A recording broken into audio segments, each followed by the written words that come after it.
aywa jërë ngeen jëf mbokk yi ñi ngi leen di ziar di leen dalal ak jàmm ci seen télévision Futur Média seen émission nekkin comme ni ma koy faral di waxee rek nekkin nag émission la bu bees bu leen indil yéen téléspectateurs yi mu nekk émission boo xam ni dina tax nga xam nan nga war a nekkee ci bërëb ba nga nekk nag mooy bërëb bu mu mënti doon parce que sa nekkin li may faral di wax rek mooy définir sa ëllëg sa nekkin tey muy définir sa avenir keem sa nekkin tey rek ci lañu mën nañ ci sukkandiku pour xam ëllëg kan nga war a doon mi ngi noonu tey nag ma am mbégte dalal ci koo xam ni moom daanaka waajur la waaye njàmbaaram rek mën na inspirer ndaw ñi nga xam ni ñoo nekk Sénégal muy Baye Youssoufa Faye Baye Youssouf maa ngi lay ziar.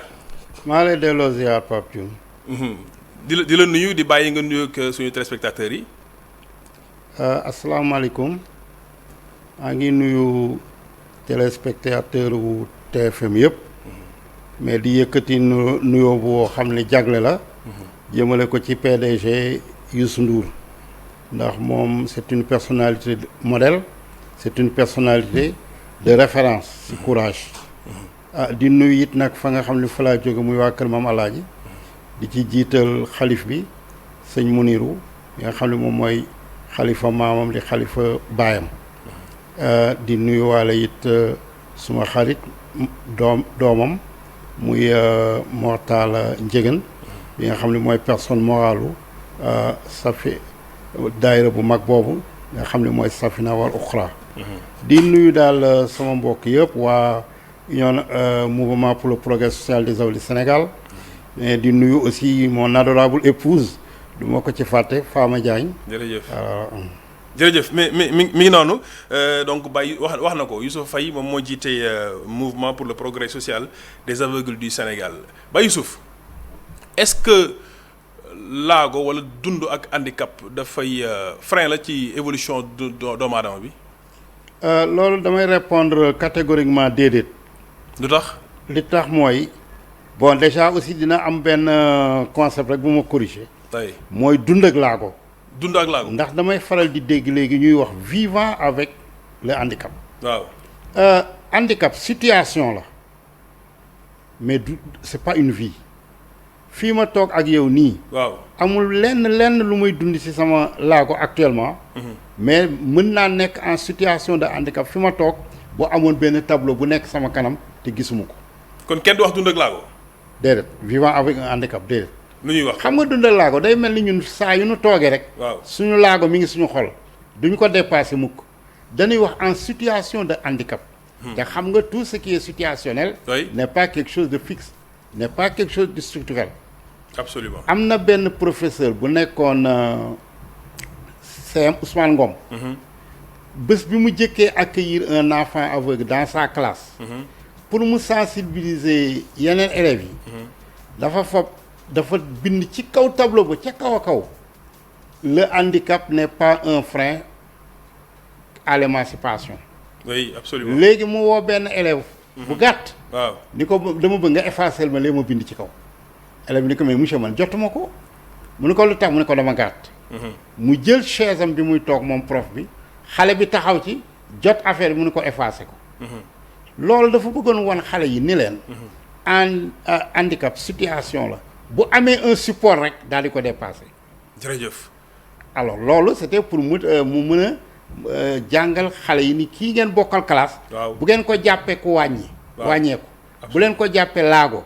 mais jàppe leen ko koo xam ni am na support yoo xam ni bu ko amee dana nekk même niveau que yéen. très bien. waaw très bien. alors loolu moom moo tax nag. waaw li ñu indi nag ci personne vivant avec un handicap ba mu bëgg tasaaroo ci réew mi. waaw mooy dañu amoon ministre boo xam ni dafa jóge directement ci programme mondial bu Sida. waaw xam nga on dit personne vivant avec le Sida wala loolu. waaw alors mu ñëw rek daal di foofu ba loolu branché ko personne vivant avec un handicap. maa ngi fàttali ko 3 décembre bi ñu jëkk def te mu wax ko fa. waaw bi nu pare naa ko madame le ministre nag concept boobu ñun bëgguñu ko. personne vivant avec un handicap stigmatisation la. le handicap est une situation mais c'est pas une vie. jërëjëf léegi c'est une situation mais c'est pas une vie. d'accord loolu leer na léegi Baye Youssouf dama bëggoon nga ñëwal ma ba xam daf la dab fi situation bii daf la dab donc koo juddoo nan la dikkee ci yow. bon xam naa li ma war a jëkk indi mooy. waaw xam nga man dama juddu am polio. polio waaw. waaw polio boobu bi ma demee ba am 6 ans. si laa commencé taxaw ci samay tànk di dox. mais avec une marche pénible et lente. donc handicapé moteur laa jëkk nekk. avant cécité bi di ñëw. alors mais polio boobu ak kii problème moteur boobu. empêché wu ma benn yoon bi ma en 1959 quand j'ai 7 ans. ma dem jàngi ci école élémentaire bi nekkoon sama quartier. muy l'école des eaux claires. ma ñëw ci foofu. waaw. courage ak ténacité moo tax ma àggale sama cycle élémentaire. courage ak ténacité. ak ténacité lu tax loolu. xam nga école bi ñun fi nu dëkkoon ak école bi dafa sore. te xam nga le quartier Sor c'est les rues sont sablonneuses. imaginez nag xale bu ndaw boo xam ni doxam yéex na te metti. absolument mu traverse une rue sablonneuse pour àgg école am. école bi aussi boo ñëwee la cour est très sablonneuse. encore aussi architecture école yu njëkk yi. waay da daan am escalier 5 à 6 marches. yoo xam ne moom ngay yéeg doog a àgg ci véranda bi doog a dugg ci classe bi. mais yow loolu musul nekk obstacle ci yow. déedéet dama daan yéeg ci escalier yi bërëngu yéegaat bërëngu ba àgg ci kaw traversé véranda bi dugg classe. boo duggee classe encore buñ la nee au tableau benn estrade ngay yéeg pour dem ci tableau bi bind. mais loolu lépp li tax ma ni ténacité et courage. dama affronté loolu parce que xam naa ni su ma wanee woon ni mënuma ko rek sama scolarité du àgg. absolument mais ma bravé loolu mais nag école des eaux claires aussi. c'est une école intégratrice. ndax man maa fa nekk handicapé moteur. mu am beneen moteur boo xam ne béquille la yore. amoon na albinos. amoon na un manchot. mais boobu gis bi mi ngi doon dox. non boobu gis bi mi ngi dox. d'accord dégg nga mais teewul ñun ñooñu ñëpp quelle que soit situation école bi sur le plan architectural dañu daan confronté wu ci loolu dañ ko daan dominer. ñu am aussi ay maîtres yoo xam ni de grands pédagogues des psychologues man nettali na ni bi ma nekkee CM2 war a def brevet sportif. bi nu yóbboo stade Victor. examinateur bi dafa ni non kii moom il doit être exempté ndax il est infirme. waaw suma maître il a bondi ni ko non je n'accepte pas que ñuy stigmatiser suma élève nanu xool ci épreuve yi nga xam ne moo nekk ci brevet sportif bi ci gën a adapté wu ak infirmité mu def ko. absolument ñun effectivement na def lancer poids. bi ma tegee ci chaise bi jox ma poids bi ma ko sànnee. waaw avec ardeur. oui dépassé na sa limite bi nu waxoon. très bien loolu te de tous les diplômes yi ma am. waaw brevet sportif moo ma ci gën a neex ndax mooy wane ni man mii recruté wu ma ci benn infirmité pour wane ni invalide la. absolument alors donc ci condition yooyu laa jàng école élémentaire avec kii moteur bi. waaw bi ma admis entré en 6e ñu yóbbu ma encore CG de la rue Neuville mi ngi nekk ci Pointe Sud. Pointe Sud mooy waaw sud ci Ndar. Ndar ok waaw léegi yow boo dëkkee Léona. waaw déjà bala ngay àgg pont Faidherbe rek c'est 2 kilomètres. nga yéegati pont Faidherbe 511 mètres. wàccati encore tàllal pour dem CG de la rue Neuville loolu laa daan confronté wu chaque jour bien que nag amoon na un car pour les élèves bu daal ñëw Léona di jël élèves yi. mais man maa ne woon sama papa. man car wóorul mën nga xëy suba ñun la tey car bi dafa paan kon bàyyi rek may ànd ak sama ay morom di dox di dem di jàngi. mais musuma tardé. je venais toujours à l'heure musuma tardé. je venais toujours à l'heure bi nga xamee ni bu ñu jàngee ba temps yooyu boo jàngee ba wàcc 5 heures da ngeen di dem 15 minutes ci cours bi. après ngeen ñëwaat classe pour étude. réviser ay leçons ak yooyu. dan ma daan wax ni dañ lay exempté parce que dañuy bañ par exemple guddi gee nga gannaaw sa dox dafa yéex. ngay guddee àgg seen kër ma ne non 6 heures laa daan wàcc dox ñibbi après étude yi bi cécité bi commencé annoncé wu rek nag. waaw lanu dindi loolu. loolu moom bu ma ñëwee ci cécité bi naa la ko expliquer. waaw alors ma def fa 6e 5e 4e. bi ma demee ba 4e nag. waaw ça a commencé problème visuel yi commencé. maanaam problème mu bët yi commencé. problème bët yi commencé. 4e. waaw en classe de 4e. waaw d'accord bon ci biir CG bi nag aussi je profite de l'occasion pour nga mën a xam valeuru école boobu ak ñi ma bokkaloon école. par exemple le procureur Youssoufa Mbodj. sama promotionnaire la ñoo defaloo CG de la rue Neuville. ak kii madame Rokhaya Kane bi nekkoon principalu kii nu mu tudd CM Ousmane Ngom. ñi si bare daal ay cadre lañu ba nga xam ne école boobu jàng rek fa amoon. alors cécité bi mi ngi commencé annoncé wu ci primaire bi. ci primaire. école élémentaire laa commencé am problème myopie. myopie waaw. bi may def C2. alors bi nu demee ba ci biir alors au mois d'avril feetu Pâques. laa jëkk def sama opération pour myopie bi. bi ma defee opération bi alors c'est la perte de la vue à l'œil gauche. bi nga defee opération bi. ah oui parce que les soins étaient négligés à l'hôpital de Saint-Louis ba bët bi daal di infecté wu daal di yàqu donc presque sama jàng yëpp nag œil droit bi laa doon ménager moom moo ci desoon ma daan takk nag de grosses lunettes. alors pour mën a yokk acuité visuelle bi. donc C2 bi nga xamee ni def naa opération bi. génn au mois de mai.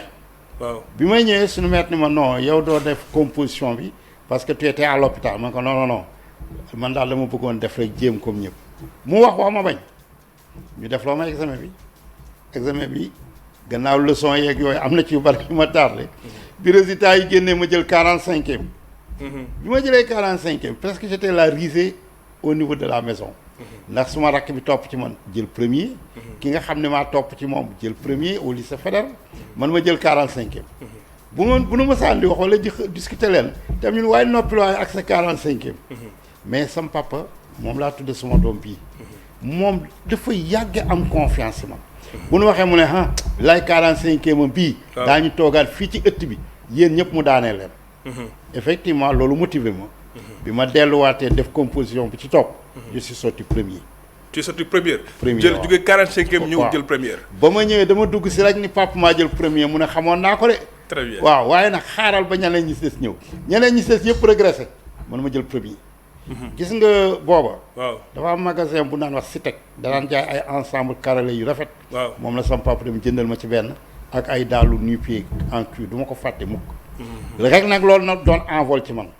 ba nga xam ni primaire second enseignement kii bi may dem primaire CEP la daan wax suñu jamono. waaw ak entrée en sixième yëpp dama ko am d'un coup. léegi benn bët bi mooy gis. benn bët bi mooy gis. waaw léegi ba ma continuer di jàng ak benn bët bi. waaw bi ma de loolu mi ngi déclenché wu bi may def 5e secondaire. bi ma demee ba ci biir muy wàññeeku de jour en jour ma dem ba nag carrément bëccëg bi laay gis mais crépuscule bu tombee rek. alors dootuma gis dara. dootuma gis dara léegi je me rappelle bi may def 4e. bon moi j'étais brillant ci ay français anglais ak yooyu mais mat aayuma ci woon. ba nga xam ne prof tubaab bi ma yore woon madame Daché dañ daan xuloo rek. léegi nag bi ma amee problème ba nga xam ne mënatuma lire écriture noire mënatuma lire tableau. je continuais de me présenter en classe. bu dee def appel bu ñëwee ba sama dana Youssoufa Faye le présent le plus absent de la classe. mais yooyu defuma woon benn problème au contraire je riais parce que damay xam ni kii xamul actuellement li ma dal. li ngay dund xam ko li may dund xam ko absolument. alors j'avais aussi le soutien vraiment affectif et moral. de mes camarades de classe. ñi nga xam ne ñoom laa bokkaloon classe vraiment dañ ma doon soutenir di ma jàppale naan man di ñëw comme ça léegi ne serait-ce que ngay dégg leçons yi ak yooyu pour capter ko. waaw boobu daal bëccëg gi dina xaw a leer ci yow guddi gi moom. guddi gi moom je ne vois rien du tout. après defaatoo beneen opération. looloo tax sax d'ailleurs. waaw étude bi ma daan def 6 heures ñun ma non léegi 5 heures wàccal ndax boo defee étude wàcc 6 heures bala ngay àgg leew na mën na am par exemple société bi commencé te da ngay am problème. absolument foofu laa commencé rek nag di wàcc ay heure boo xam ne samay moroom wàcc na ko. alors léegi ma passé en 4e malgré cela hein. ma passé en 4e bi ma jógee 4e ma dem 3e nag. foofu nag la affaire bi déclenché wu. affaire bi déclenché foofu. oui waaw foofu nag je pense que ni benn voile moo daan nekk sama kanamu bët. benn voile lu mel ni niir laay gis ay sama bët. nga dem ba gisatoo dara. ma dem ba gisatuma dara. léegi nag bi ma demee ba nga xam ni loolu am na. alors moi je voulais tenter de faire le brevet. oralement. oui mais en son temps je crois que Assane Seck moo doon ministre de l'éducation xaw ma encore. mu ne daal loolu mënul ne. parce que brevet dafa am une partie orale et une partie écrite. te il faut faire les deux pour prétendre kii am diplôme bi. alors loolu tax defuma brevet donc toujours damay wax ni man sama cursus à quelques mois du BEPC la jeex par motif de cécité. léegi nga dem. alors léegi hôpital wala. waaw léegi bi ma demee ba gisatuma. waaw. sama papa daal di ma daal dégg naa benn professeur allemand. boo xam ne mi ngi hôpital principal. bon naa la ci wutal rendez-vous bala muy rentrer. alors mu wutal ma rendez-vous ma ñëw Dakar au mois d'août. bi ma ñëwee le professeur m'a accueilli ak sama grand frère. bi nu ñëwee toog mu passé ma ci benn appareil daal ni oh là là la pupille s'est effondrée le garçon va perdre définitivement la vue. oh mais bi nga déggee annonce boobu. non non maa ngi ñëw ma ne ko mais docteur. waaw. mu daal di engueuler sama frère bi ma àndaloon Lamine Faye. oui ni ko mais yow mënoo moon wax ni moom dégg na français kon je n'aurais pas fait la révélation devant lui. ah dafa jàpp ni déggoo tubaab. voilà loolu dafa demee noonu xaw ma li may wax dégg nga mais un fin psychologue docteur boobu. oui mu ne ma mon garçon au moment où tu viens d'apprendre que tu vas perdre définitivement la vue quel est le sentiment que tu ressens ma ne que je pense à mes études. oh mu ne ma tes études ma ne ko mais tu ne penses pas à ta jeunesse et tout ça ma ne ko non non je pense à mes études. mu ne ma nag si c'est pour les études seulement sois rassuré mon garçon il y a un système d'écriture qu'on appelle braille que les aveugles utilisent pour faire leurs études jusqu'au supérieur mais nag malheureusement depuis que je suis au Sénégal je n'entends pas parler de ça. il s'est retourné du côté de mon frère mu ne ko na nga jënd benn roman buy génn temps yi bu tudd La Brute de Guy Descartes. Dans le roman on parle d'un sourd aveugle muet accusé au crime mu ne ko y a une page entière où on parle de la méthode Braille na nga ko jënd pour gën ko xool. ma ne ko docteur si je rencontre cette méthode je ne souffrirai jamais de ma cécité. nga wax ko ci saa si nga wax ko. voilà ci saa si. mais foo doon puiser force boobu. en tant que jeune nga gisatoo. xam naa yàlla quoi. ah parce que finalement bés bu ne bu nu ma waxee yooyu dama naan yàlla mu ngi ci ak encore le support le soutien de mon père. mon père était médecin alors le support de mon père parce que sama papa toujours dafa ma naa ne mu Youssoufa boo yeboo nga xam ne natt bu ñëw beneen dina ñëwaat parce que yow ki ma la tudde moo tax. yonent yàlla Youssoufa alayhi salaatu wasalaam moom laa la tudde directement loolu te bu ñëw rek séentul beneen waaw. léegi nga wax médecin docteur bi ni ko. ma ne ko méthode boobu bés bu ñëwee Sénégal. je ne souffrirai jamais de ma cécité parce que gannaaw jàng rek laa bëgg. méthode boobu dana ma permettre ma jàng. c'était en 1969. léegi bi nu génnee hôpital bi. ndeysaan xiin bi jógee Kanu yàlla. waaw. léegi ñuy xaar P19 pour dem Kaso bi ma nekkoon. waaw léegi mu am ko yalwaan ñëw daal ni ku may kii paasu kii P19 ma dem Pikine. am ku yalwaan. waaw yalwaan un jeune. oui sama grand frère bi bañ spectacle boobu frustré ma. waaw mu ne ko amuñu waay demal. ma ne ko Lamine mu ne ma ne ko moi je serai l'aveugle qui ne tendra jamais la main. spectacle boobu nga fekkee. waaw spectacle boobu moom da doon bañ mu vexé ma parce que ñu ngi may doog wax li ma da ngay silmaxe ji kooku ñëw di yalwaan spectacle bi marqué ko mu koy daax ma ne ko Lamine ma xam ni pour le mettre à l'aise ma ne ko Lamine je serai l'aveugle qui ne souffrira qui ne tendra jamais la main. nga wax ko loolu ci saa si. si saa si ñu génn dem sama kër sœur bi nu daloon Kaso bi ma ñëw ñëpp yàkkamti woon résultat naka la dugg rek man maa ko jëkk alors sax dama leen ça y est de lampe yi fay na définitivement. mais Baye Youssouf. ñu ne ma loolu mooy lan. yaa leen wax loolu quoi. yaa leen waaw lampe yi fay na définitivement ñu ne ma loolu mooy lan. ma daal dem dugg ci salle ba. daal di fa fekk benn vacancière bu fa nekkoon ma ne ko yow kaay ma dicté la benn poème nga bindal ma ko. fekk booba kër gi les voisins les amis yi ma fa amoon bi ma ñëwee vacances ñëpp ñu ngi yàkkamti ñëw ba xam résultat bi. alors ma daal di dugg ci salle bi. ma ne ko xam nga poème bi lan la ma ne ko le braille est mon destin. le braille. est mon destin. loolu poème bi. waaw titre poème bi le braille est mon destin. est mon destin mu ne ma braille mooy lan ma ne ko benn bind la docteur bi nee na ma moom la aveugle yi di jàngee te man gannaaw jàng rek laa bëgg écriture boobu bés moo ko amee damay connaître sama jàng kon problème mu ay ñàkk gis ak yooyu du problème ci man mu ne ma ayoo nan bind. ma ne ko la lumière de mes yeux s'est envolée dans mon cœur elle s'est installée elle a réveillé au fond de mon âme l'intelligence créatrice qui dormait le braille est mon destin. Je jetterai mon stylo à billes, je briserai mon crayon noir, je n'écrirai plus sur les pages rectilignes d'un cahier, je ne dessinerai plus la fleur ou le rectangle, le braille est mon destin. Cette écriture miraculeuse, faite de points, que l'aveugle déchiffre avec l'effreulement des dernières phalanges des deux mains n'existe pas encore dans mon pays. Mais quand je la rencontrerai, j'en ferai mon avenir. loolu moo doon poème bi. léegi sama papa daal di woote depuis Saint-Louis.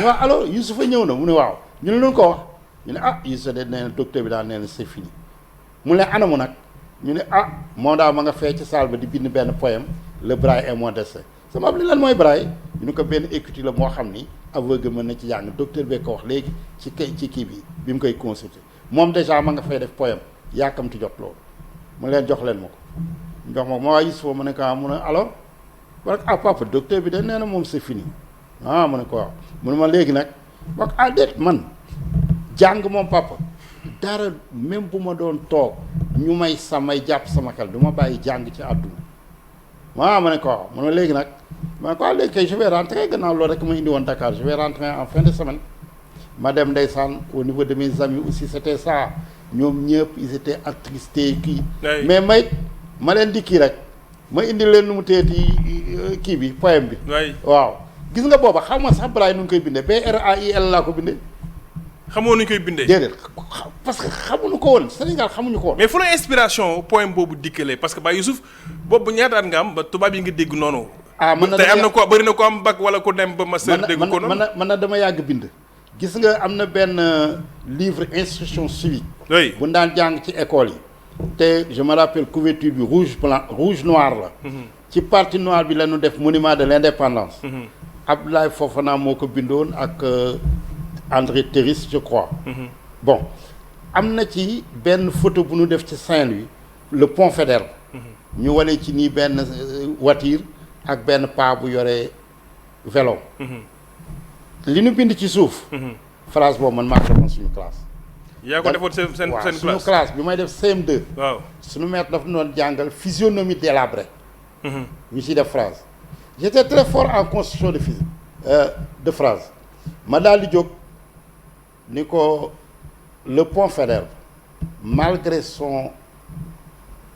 physionomie délabrée fait l'orgueil de Saint-Louis alors temps boobu Saint-Louis dafa amoon benn salle bu newoon suufu gouvernance rédaction yeeg yu kii yeeg élèves yi def devoir yu baax yeeg yooyu yëpp dañ ko fa daa affiché tableau loolu nag phrase boobu nag ñu affiché ko foofu xam naa bi ñuy concevoir livre boobu ak le pont Faidherbe ñu daal ci dugal loolu ñu dugal ko ci waaw ñu dugal ko ci c'est très bien yooyu nag droit d'auteur amul woon mais bind parce que man j'aimais la lecture mais ñaataan nga amoon pensé bi la société bi di dugg ñaataan nga amoon bon bi may dugg maa ngi am bi ngay bind poème boobu noonu bi may bind le braille est mon destin waaw boobu c'était en 69 j'avais 17 ans 17 ans nga amoon j'avais 17 ans nga bind lu toll noonu ma bind loolu Baye Youssou boobu bindoo yëfu xale nag alors léegi nag loolu moom inspiration dëgg la waaw léegi nag bi école tijjee ma dellu waaw suñu école ñu ne ma dañ ma defal certificat de fin de scolarité waaw alors mais kii directeur bi bëgg bind que nu mu teeti ma ne ko nag directeur attention on ne m'a pas exclu waaw j'ai pas abandonné da nga mu ne ma kon lu may bind ma ne ko da ngay def kii cécité déggal kon scolarité terminée par motif de cécité oui parce que boo nee abandon wala exclusion ëllëg si biir daf may indil problème bu ma bëggee jàngawaat feneen. il fallait choisir les mots. waaw il faut choisir les mots. absolument waaw. ma ne kon nag loolu nga def mun effectivement loo tax sama certificat de scolarité dañu def scolarité terminée par motif de cécité mu ne ma nag léegi foo bëgg dem ma ne ko nag man de dégg naa ñu ni école des arts am na une filière buy recevoir des aveugles. mu ne ma ah bon ma ne ko waaw léegi ma ñëw wax ko sama papa ne da ngaa bëgg dem école des arts mu ne ko waaw mais Youssoupha école des arts kora lañ fay jàng balafon. ma ne ko ah mais man ba ma mënee kora dama koy intellectualiser damay def par exemple ay poème di jouer sama kora ci suuf mu ne ma wax daal loolu la c'est clair moom. waaw fekk booba. waaw vraiment dama sonnoon ci année 69 bi. waay sama xarit yi bu ñu xëyee suba ndeysaan dem jàngi. waay man ma fob sama banque teg ci buntu kër gi. ils étaient pressés en permanence. ba ñëw tenir ma compagnie wala liiral ma ay livres ak ay textes ak yooyu. alors banque bi dama ko daan teg ci buntu kër gi tuddee ko banque jaaxle. ba ngu jaaxle. fa laa daan toog di xaar gars yi wàcc ñëw. ndeysaan mais nag ba ngu jaaxle boobu ay cadre boo demee Ndar ay cadre ñoo fa génn ku mel ni par exemple Omar Sarr qui a été le proviseur du lycée Charles de Gaulle. ku mel ni maître Ousmane Ngom mii. maître Ousmane Ngom waaw maître Ousmane Ngom. qui moom tam daan fréquenté banc bi. ak sama mon ami Demba Sow kii était enseignant ba si la retraité ak ñeneen ak ñeneen. alors gis nga ci banc boobu dañ daan toog di discuter ay Karl Marx xam nga man bi may maîtriser ay bon j'ai maîtrisé c'est trop fort mais bi may xam ay matérialisme scientifique. Ay idéologie allemande. ak ay livre Lénine ak yooyu temps boobu je ne voyais plus mais ci discussion yi lan ma daan formé. ci discussion yi ngeen doon am. waaw yi daan def ay veillées de nuit ak yooyu ma dem ba ci biir encore pour gën a téye mes amis. ma créé benn association xam nga jamono jooju moo doon association yi def ay soirées dansantes ak yooyu. ma tuddee ko Black Shadows. Black Shadows. luy loolu l'ombre noire. ah l'ombre noire. waaw Black Shadows lu tax tuddee ko noonu. ombre noire mooy parce que bon je ne vois plus ma tuddee ko ombre noire. mu nekk na association bu rëy vraiment ñu daan def ay thé dansant ak ñu nekk noonu ma nekk président bi. ça m'a permis nu teeti de maintenir mon milieu. association boobu. bon en 70 nag ma ne daal vraiment oisiveté bi yàgg na papa damay dem école des arts sama papa ni ma dangeen ma dem Dakar prospecté ba pare ñu ne ma Youssoupha école des arts mënoo fa dem ndax tali bi corniche bee ko traversé ci bunt bi oto yi vive allure lan fay jaare ma déglu ko mu wax ba pare ma ne ko mais daal gis nga ne am na fa ay classe ay aveugle mu ne man kay gis naa leen seen classe ma ne ko mais ñooñ ni leen yàlla muccale ñu fay jàng boobu ba léegi école des arts 66 la ubbi ba 70 4 ans ña ngi fay jàng te mosoo dégg ku fa def accident wala ma ne ko kon man tam bu ma demee yàlla dana ma aar ba du ma def loolu. maanaam yow daal mosoo nangu benn obstacle. déedéet non man mosuma nangu loolu. waaw mosuma nangu loolu. wala da nga doon dund l'obstacle et le chemin. c'est-à-dire waaw mais oui man pour man li président Abdou Diouf doon wax naan c'est le difficile qui est le chemin man ba fii ma toog di wax ak yow xam nga mënoon naa ne par exemple léegi dem naa ba mënatuma dox maa ngi si fauteuil roulant. wax dëgg yàlla war naa bàyyi. mais tey jii laa gën a ëpp activité. parce que actuellement maa ngi conduire un programme si introduction des langues nationales muy langue nationale yi ma def en braille. waaw mais loolu dinaa ci ñëw. bàyyi su parce que dama bëgg ñu dem par. pour vous dire voilà dama la bëgg wax rek nii. que man ba léegi j'ai pas baissé les bras. loolu moom leer na. léegi bi ma nekkee école des arts. j'ai fait 4 ans. ba maîtriser Kora. waaw oui dem naa ba doon naa jouer 27 morceaux africains Alpha Yaya Soundiata Keita Dara yooyu yëpp nga daan jouer alors. mais duwal sama vocation. man ba tey maa ngi wër braille rek. yaa ngi wër braille bi ma école des arts laajte ñu ne ma braille de kenn du ko fi jàngale. lii daal moo fi am. ma ne d'accord naa jàpp ci lii ma nekk ci loolu ba en 74 bi nu demee ba en 74 ñu ni léegi école bi dañ koy ériger institut des arts lay ne. te ku fiy dugg léegi day am niveau bac. ko donc du coup xam nga non suñu promotion bi yëpp ñu mujj ñu éliminer. alors léegi loolu bi mu amee ma dégg ni am na benn école bu nekk Tunisie. waaw buy jàngal boo des aveugles. alors ma dégg ne am na beneen encore boo xam ne mi ngi am Côte d'Ivoire ma daal di bind le président Senghor. ni ko monsieur le président je suis devenu aveugle à l'âge de 18 ans en pleine étude secondaire wax ka ne que nag sama ambition yëpp mooy ma mën méthode braille léegi nag dama dégg ni Tunisie am na ak Côte d'Ivoire. te les liens séculaires entre ces deux pays et le Sénégal. mën na ma permettre ma dem jàngi foofu. alors léegi bi ma déposé lettre bi quelques jours après ñu indil ma réponse bi nu ubbee ñu ne ma waaw. réponse du président Senghor. waaw ñu ne ma mais le président Senghor yow de la corriger mais répondre aussi demande bi nga def ma ne nu ma corriger ñu ni je suis devenu aveugle bi la entouré en rouge bind non voyant ci kaw. Senghor. waaw ñu ne ma léegi nag yow loo ci xam ma ne moi je vais répondre ñu ne ma bon ma ne waaye je vais répondre ñu ne ma waaye yow un académicien ma ne gis nga doomu aadama opinion am daf ko war a défendre un peu partout je vais répondre et j'ai des arguments ma daal di woo ki may bindal ma ne ko monsieur le président avec tout le respect que je vous dois. oui je suis aveugle je ne suis pas non-voyant. non man faa nag quoi. ma ne ko nag comme pour argumentation. waaw je vous prie de relire Antoine de Saint-Exupéry qui a dit dans son livre Le Petit Prince. que seul le cœur voit l'essentiel est invisible pour les yeux. ma ne ko le Coran dans la sourate Abasa wa Tawalla. Allah a fait la différence. entre la cécité des yeux et la cécité du cœur. ma ne ko mieux encore monsieur le président. dans votre célèbre livre La belle histoire de Luc le Lièvre mais il y a un texte titré Bouki chez les aveugles pourquoi vous n'avez pas dit Bouki chez les non-voyants te moom moo bindoon loolu. waaw moo bindoon loolu moom ak Abdoulaye Sadji ma yónnee lettre bi mu lire ko. mais quel courage. ma toog quelques jours. oui. benn motard temps boobu motard yi ñoo daal yóbbu courrier présidence. xam man maa ngi dëkkoon en face Kaalal Dior bi ma nekk Dakar. alors ma toog rek motard bi daal di ñëw fekk suñu grande place daal ni kan mooy Youssoufa Faye ma ne ko man la mu ne ma bon lettre ma jox ko mu ne ma da ngay signé ci cahier de transmission ma signé. mu dem ma daal di jox lettre bi sama xarit bi ma dendalool.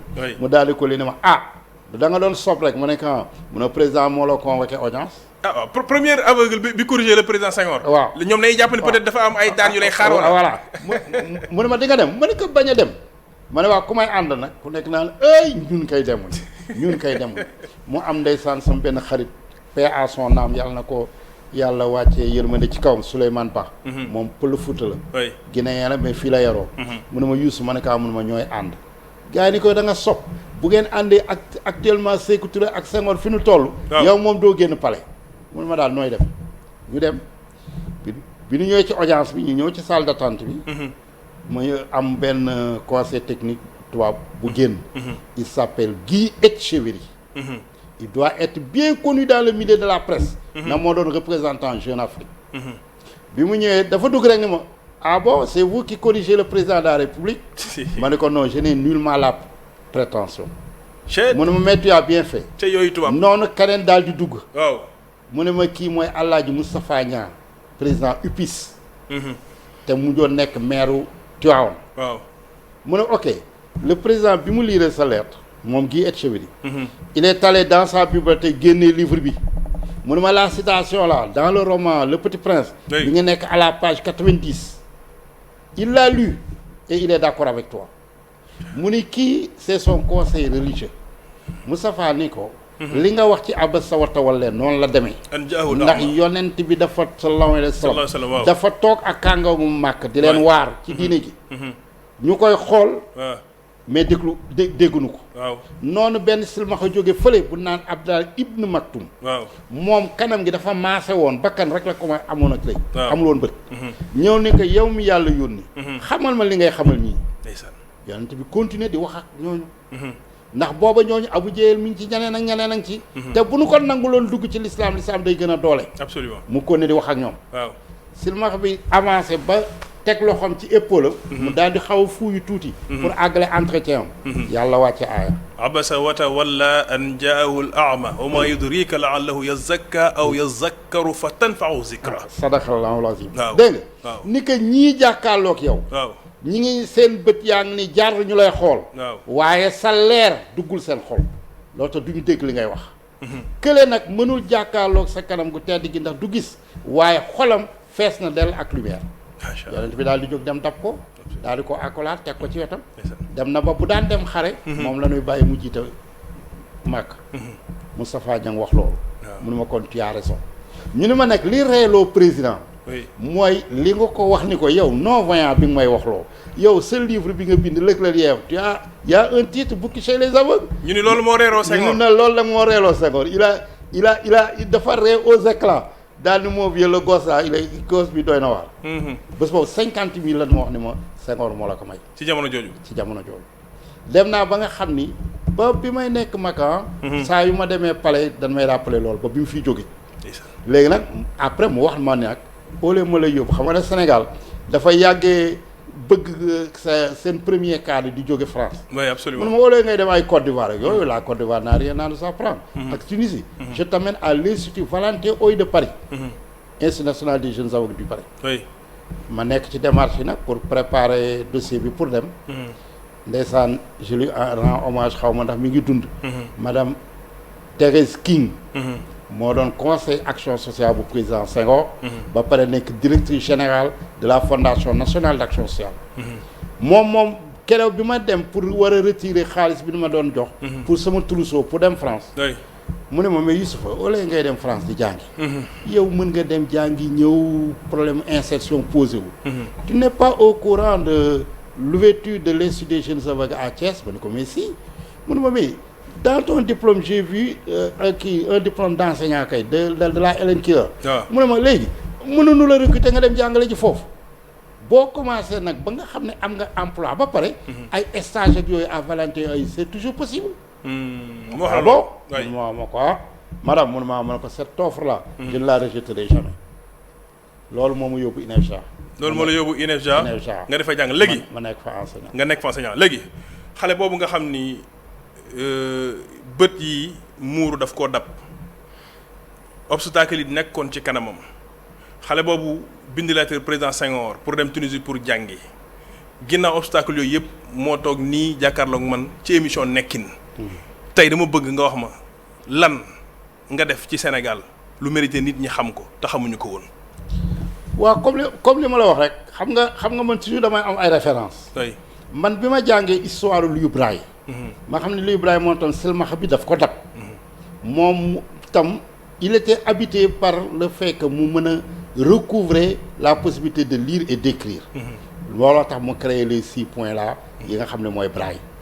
kon dafa mës a doon sama référence loolu moom moo tax ba nga xam ni. waaw bi ma jàngee Braille en 1976 nag laay doog a accéder ci Braille. waaw 76 waaw. depuis 69 ba 76 suma rêve mi ngi doog a réaliser. le Braille est mon destin ba nga bindoon 76 ci lay soog a kii. 76 lay doog a réaliser. waaw ñuy former ay enseignants pour ñu war a dem dans l'enseignement des enfants aveugles.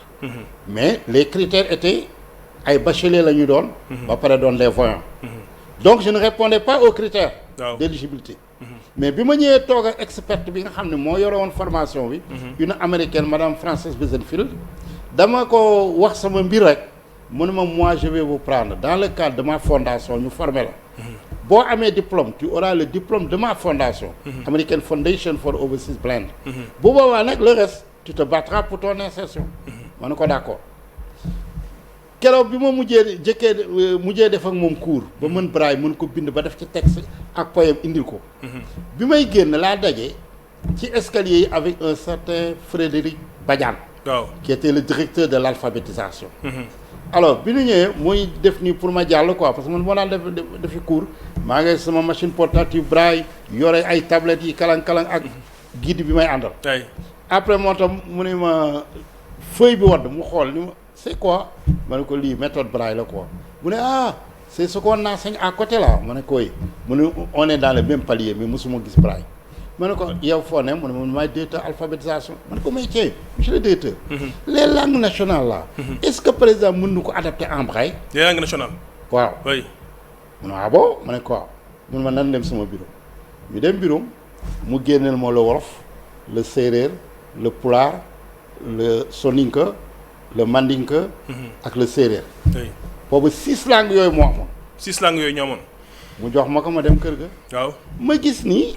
les langues nationales ont presque repris les lettres latines.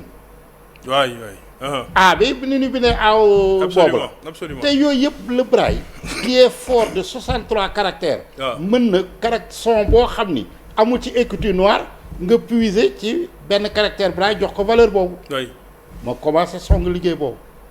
bi ma ñëwee ci wolof. wolof dafa am në. waaw am ŋë. am ñë. waaw. xam nga ŋë ak ñë c'est des sons étrangers. si ma daal di jël benn caractère Braille jox ko valeur u ŋë jox beneen caractère Braille bi jox ko valeur u ñë. noonu laa ko toppee ba def les 6 langues après ma déposer affaire bi à l'INEAD. INEAD c'était une structure boo xam toute recherche allant dans le sens de l'éducation ñoom ñoo ko daan valider alors bi mu ko déposé ñoom ils ont dit que c'était pertinent ñu jox ma ko cela nag commencé nag langue nationale en Braille. commencé bëgg ko dugal INEFJA na man professionnel adulte yi laa daan jàngal. maanaam bu ñu la déggee yow Braille ci boppam liggéey nga ko ci 6 langues ci suñu réew mi. waaw actuellement te maa ngi ci pareegu ma ndax langue nationale yi 26 la bëgg naa làkku réew mi bu ne mën a am mbindin ci Braille. très bien pour que silmaxa bi nga xam ne dafa judd di nàmp làkk boobu. waaw mu mën ko bind parce que man suma ambition xam nga mooy lan. waaw lii wolof di tuddee jàngum gumba. waaw nga xam ne da ngay toog ñu lay sa ngay jàpp sa xel. baax na de. waaw parce que am nañ ci ay érudits. mais man pour man gannaaw mbind am na possibilité bind am na. man pour man silmaxa mu nekk war na mën bind léegi ci Braille. waaw le Braille arabe existe. le Braille Coran arabe oui.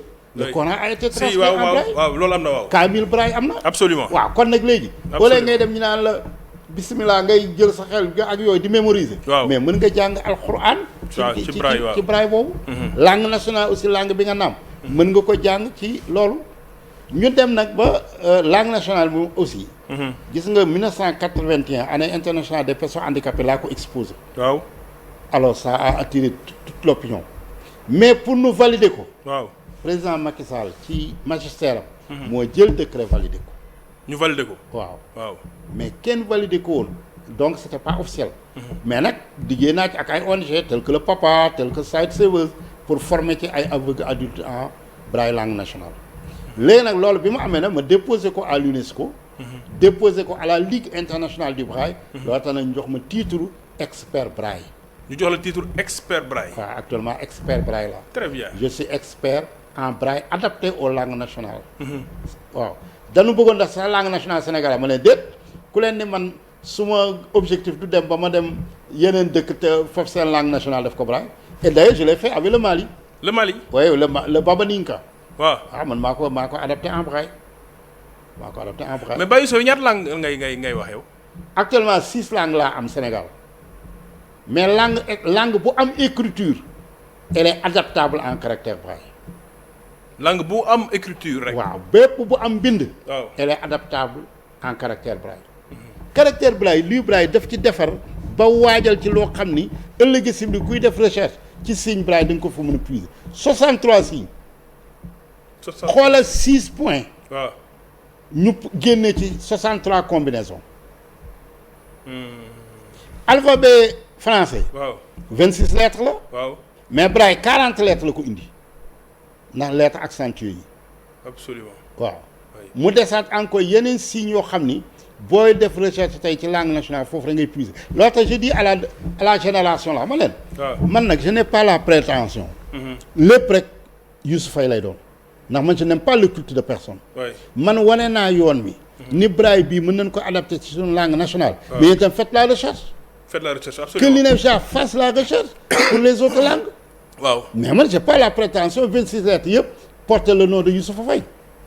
waaw léegi INEFJA ban taxawaay lañ ci am nag ci loolu. ah INEFJA de amuñu ci benn taxawaay je vous dis mais nag le ministère de l'éducation nationale. dugal na langue nationale braille yi dans le programme élémentaire bii dox actuellement. waaw. parce que xam nga boo gisee ma wax la loolu. xam nga sensibilisation.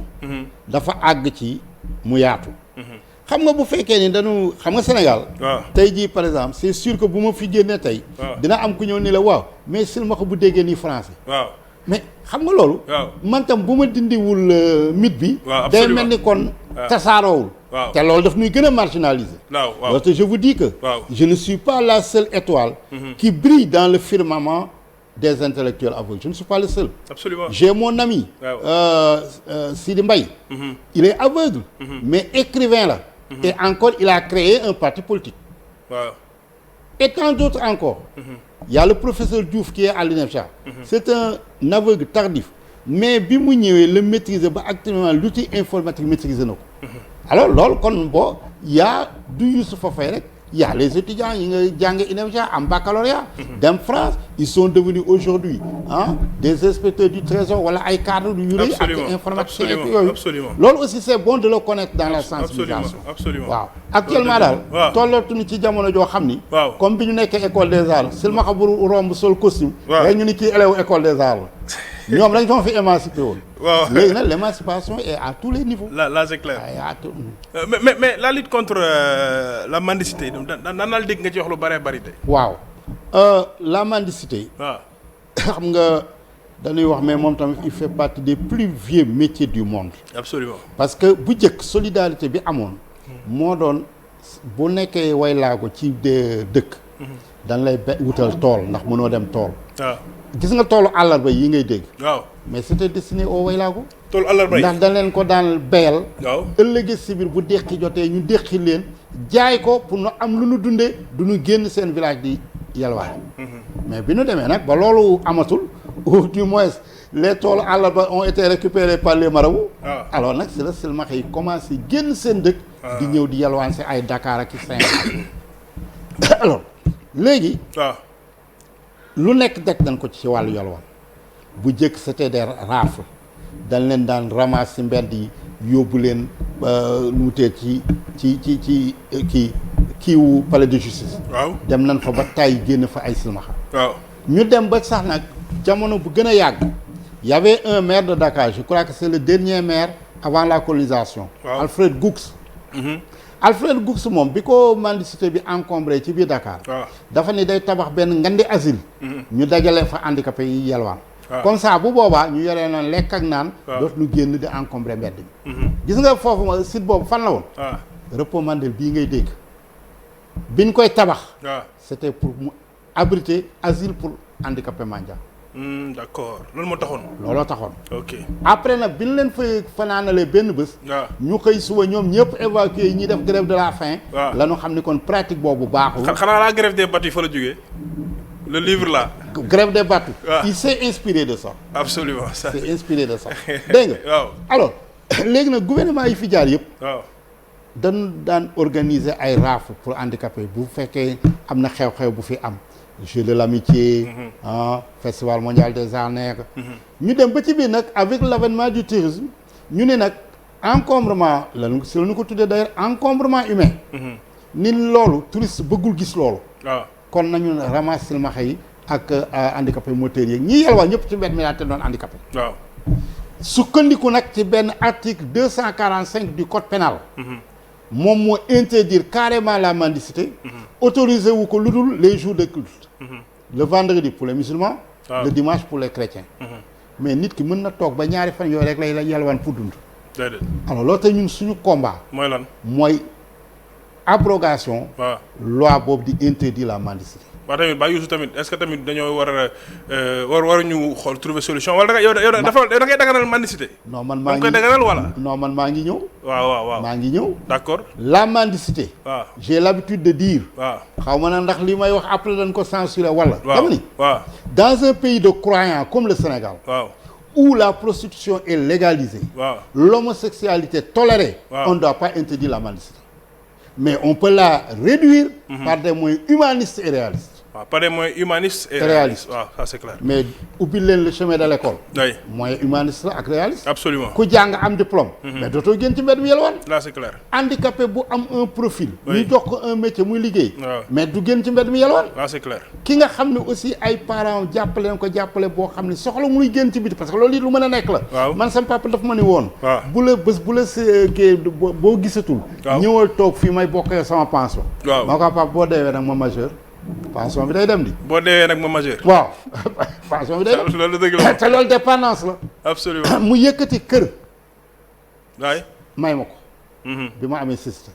waaw pour que ëllëg si mais gis nga bi ma mayee kër go. waaw dama ko ne papa man daal image bi neexuma mu ne ma lu tax ma ko kon yow da ngay jàpp ne man du ma réussir ci àdduna ba mën a am sama kër bopp. mu daal di ree ni ma bi laay Youssoufa gis naa loo gisul. gis naa loo gisul. waaw gis naa loo gisul. alors dafa mujj dem sama ay copains ñu sensibiliser ma ba ma d'accord dem notaire bi def kër gi sama tur. mais au début d'accord woon lew na leen d'accord ma woon parce que moi je voyais ça que sama frère yëpp mayu leen ka man mu may ma ka parce que je suis handicapé ma ne non man du ma accepter loolu dégg nga. oui. alors léegi man pour man. mendicité duñ ko régler ci ay code pénal.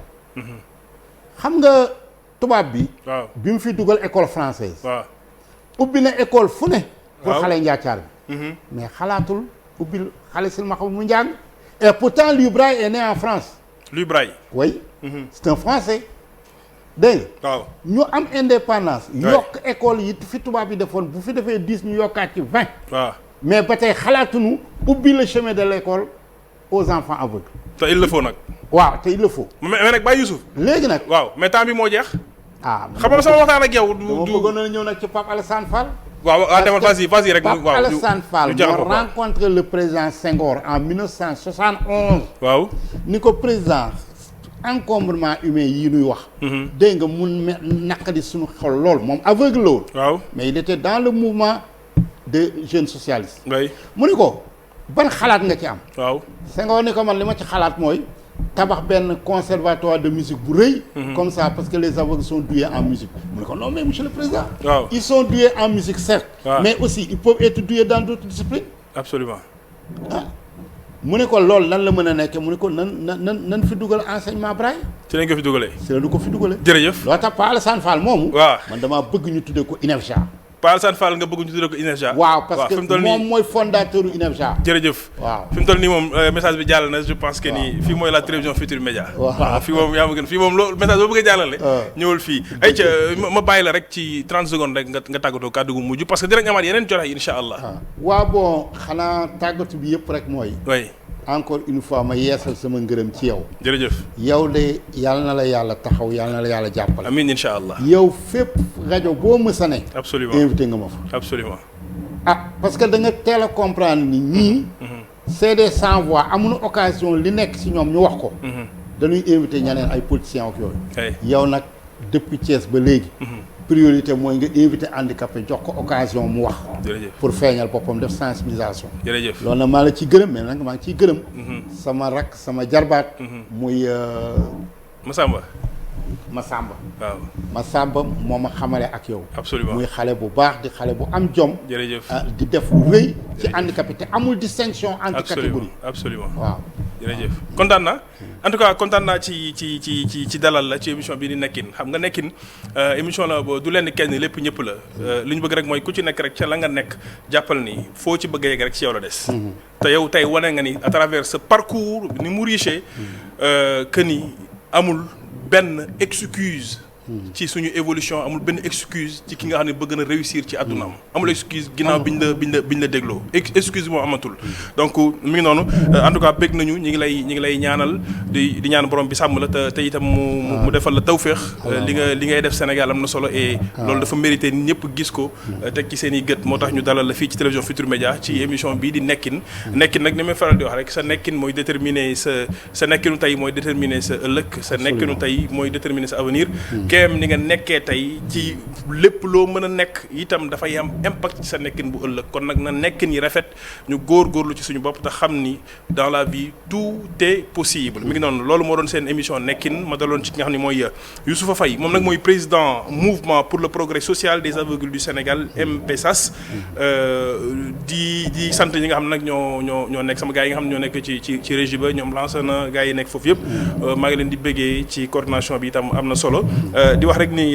li ma sol nag xam naa ne rafet na ba Youssouf après mën naa la ko may nga sol ko parce que xam naa ne jot na la ki ko ñëw nag mooy Miana Stool di 77 613 59 64 jërë ngeen jëf mbokk yi lii moo doon seen kon moom laay tabaski waaw très bien moom ngay tabaski mi ngi noonu lii moo doon seen émission nekkin di leen ñaanal gars yi ngeen di am jàmm ñuy am jàmm ba dimanche ak jàmm ci beneen numéro nekkin jërë ngeen jëf